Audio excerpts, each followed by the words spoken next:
Et stop, tu roules sur le boulevard BD. Ce coffret d'album est fait pour toi.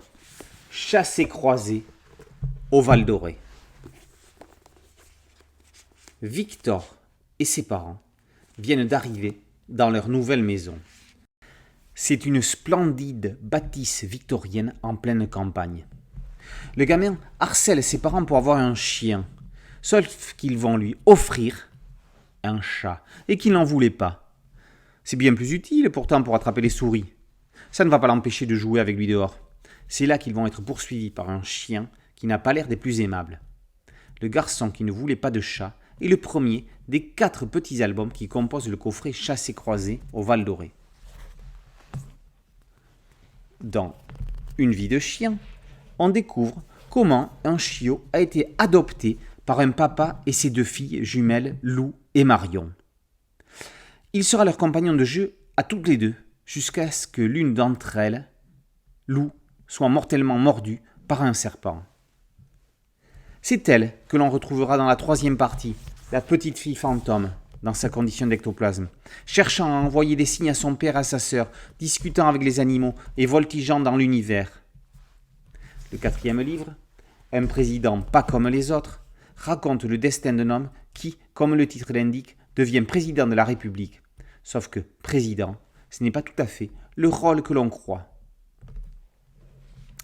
Quadrilogie sur la solitude, Chassé-croisé au Val d'Oré est la nouvelle prouesse scénaristique de Lewis Trondheim.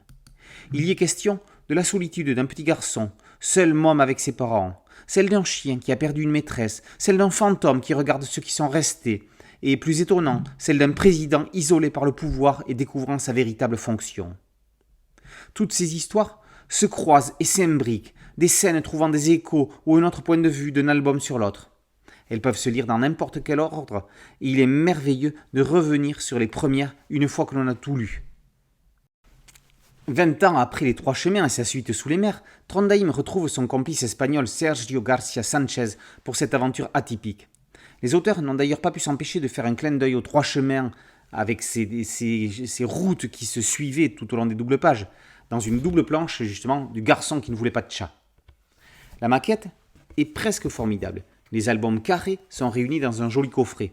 Lorsque l'on accole les 4 livres, la maison se reconstitue. Dommage que les raccords ne tombent pas pile en face, ça entache légèrement le travail de maquettiste de Léa Elikunzain.